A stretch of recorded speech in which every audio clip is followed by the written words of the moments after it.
హరీష్ రావు గారు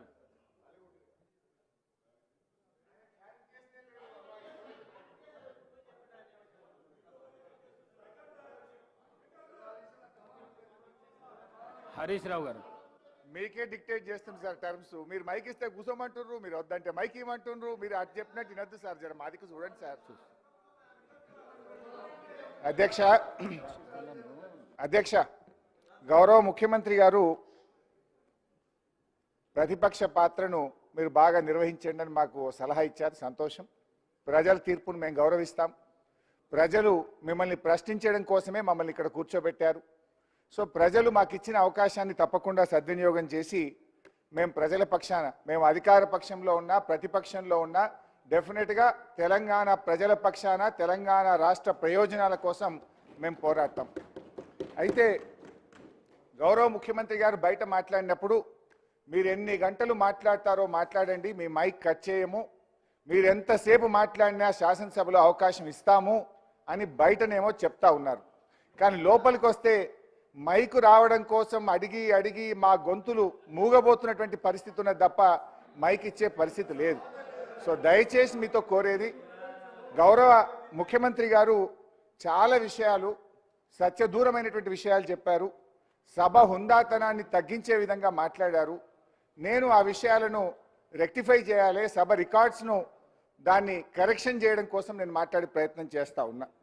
ఇకపోతే అధ్యక్ష ముఖ్యమంత్రి గారికి కూడా నా సూచన ఏంటంటే, వారు మాట అన్నారు, నాకు ఇంత గొప్ప అవకాశం వచ్చింది చిన్న వయసులో. ఎస్, మీరు వ్యంగ్యం తగ్గించుకోండి, వ్యవహారం మీద దృష్టి పెట్టండి. మీ మాటల్లో వ్యంగ్యం ఎక్కువైంది, వ్యవహారం తక్కువైంది. ఇలా మీరు ఒక ముఖ్యమంత్రిగా ఈ రాష్ట్రాన్ని బాగు చేయడం కోసం చక్కగా మాట్లాడితే తప్పకుండా మేము సహకరించడానికి సిద్ధంగా ఉన్నాం. అయితే అధ్యక్ష ఈరోజు మన రాష్ట్రానికి ఒక మంచి రోజు, చాలా గొప్ప దినం. ఒక రకంగా చెప్పాలంటే ఈరోజు కేంద్ర ప్రభుత్వం గౌరవ పివి నరసింహారావు గారికి భారతరత్న అవార్డు ఇవ్వడం ఇది మనందరికీ కూడా గర్వకారణం. అధ్యక్ష నేను మీ ద్వారా ప్రభుత్వానికి ఒక చిన్న అప్పీల్ ఏంటంటే, ఇదే శాసనసభలో పివి నరసింహారావు గారికి భారతరత్న ఇవ్వాలని మనం ఏకగ్రీవ తీర్మానం చేసి పంపిస్తే ఈరోజు కేంద్ర ప్రభుత్వం వారికి భారతరత్న ఇచ్చినందుకు ఈ సభలో ఏకగ్రీవ తీర్మానం చేసి మనము కేంద్ర ప్రభుత్వానికి కృతజ్ఞత చెప్పాలి. మన పివి గారి గౌరవాన్ని మనం పెంచుకోవాల్సిన అవసరం ఉంది. ఎందుకంటే మీరు పివి నరసింహారావు గారిని పట్టించుకోకపోయినా పివి ఘాట్ నిర్మించాం, అసెంబ్లీలో పివి చిత్రపటం పెట్టాం, పివి శత జయంతి వేడుకలను ఘనంగా జరిపాం, పివి గారి కూతురికి ఎమ్మెల్సీ ఇచ్చాం, పివి గారికి భారతరత్న ఇవ్వాలని నినదించాం.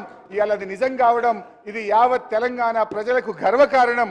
మీరు బేషిజాలకు పోకుండా మీ కాంగ్రెస్ పార్టీ నాయకుడు పివి గారికి భారతరత్న వచ్చింది కనుక ఇవాళ పివి గారిని అభినందిస్తూ కేంద్ర ప్రభుత్వానికి ధన్యవాదాలు తెలియజేస్తూ ఈ సభలో బేషిజాలకు పోకుండా ఏకగ్రీవ తీర్మానం చేయాలని మీ ద్వారా సభానాయకుడిని కోరుతా ఉన్నాను అధ్యక్ష. ఇక రెండో విషయం అధ్యక్ష, గౌరవనీయులు ముఖ్యమంత్రి గారు నన్నెవరన్నా ఎమ్మెల్యేలు గెలవడానికి వస్తే మీ పార్టీ నాయకత్వానికి నమ్మకం లేదు, వాళ్ళతోని మీరు ప్రెస్ మీట్లు పెట్టించారన్నారు. నమ్మకం లేని మా నాయకత్వానికి కాదు అధ్యక్ష, మీ అధిష్టానానికి నమ్మకం లేదు. మీరు ప్రధానమంత్రి గారిని కలవడానికి వెళ్తే మీ వెంట ఉప ముఖ్యమంత్రి గారు పంపించిన చరిత్ర మీ పార్టీది. అదొక్కసారి మీరు గుర్తుపెట్టుకుంటే మంచిది. నమ్మకం లేని మా అధిష్టానానిక మీ అధిష్టానానిక ఇలా రాష్ట్ర ప్రజలందరికీ కూడా తెలుసు. అధ్యక్ష గౌరవనీయ ముఖ్యమంత్రి గారు ఇవాళ జీతభత్యాల గురించి 1వ తేదీనే జీతభత్యాలు ఇచ్చామని చెప్పారు. ఇది పూర్తిగా సత్యదూరమైనటువంటిది. నిన్న 7వ తారీఖు దాకా కూడా ఉద్యోగస్తులకు జీతాలు పడుతున్నాయి. ఇవాళ ఉదయం నా దగ్గరికి కాంట్రాక్ట్ లెక్చరర్లు వచ్చి అన్నా 2 నెలలు అయింది జీతాలు రాలేదు, అసెంబ్లీలో మాట్లాడండి అని ఈరోజు ఉదయం కాంట్రాక్ట్ లెక్చరర్లు నా దగ్గరికి వచ్చారు. ఈ రాష్ట్రంలో 12,660 ఈజీఎస్ ఉద్యోగులకు ఇవాళకి జీతం బల్లే, వేలాది మంది ఐకేపీ ఉద్యోగులకు వివోఏలకు ఇవాళటి వరకు జీతం బల్లే, హాస్పిటళ్లలో అవుట్ సోర్సింగ్ ఉద్యోగులకు 2 నెలలుగా వేతనాలు లేనటువంటి పరిస్థితి, విద్యాశాఖలో సర్వశిక్ష అభియాన్లో ఇప్పటి వరకు ఉద్యోగస్తులకు జీతాలు రాని పరిస్థితి. నేను మిమ్మల్ని విమర్శించడం కోసం చెప్తలేను, 1వ తారీఖు ఇచ్చినమని సత్యదూరమైన విషయం సభలో చెప్పారు. కరెక్షన్ చేసుకోండి. మీరు 1వ తారీఖు ఇవ్వలేదు, 6, 7వ తారీఖు దాకా ఇచ్చారు. ఇంకా రానటువంటి వాళ్ళు కూడా చాలా మంది ఉద్యోగస్తులు ఈ రాష్ట్రంలో ఉన్నారు. వాళ్ళకు వెంటనే జీతాలు ఇవ్వండి అని మీ ద్వారా గౌరవ ముఖ్యమంత్రి గారిని కోరుతా ఉన్నా. అధ్యక్ష పెన్షన్ల గురించి గౌరవ ముఖ్యమంత్రి గారు మాట్లాడారు. నేను ముఖ్యమంత్రి గారిని నేనేదో సవాళ్లు విసరడమో ఛాలెంజ్లు చేయడం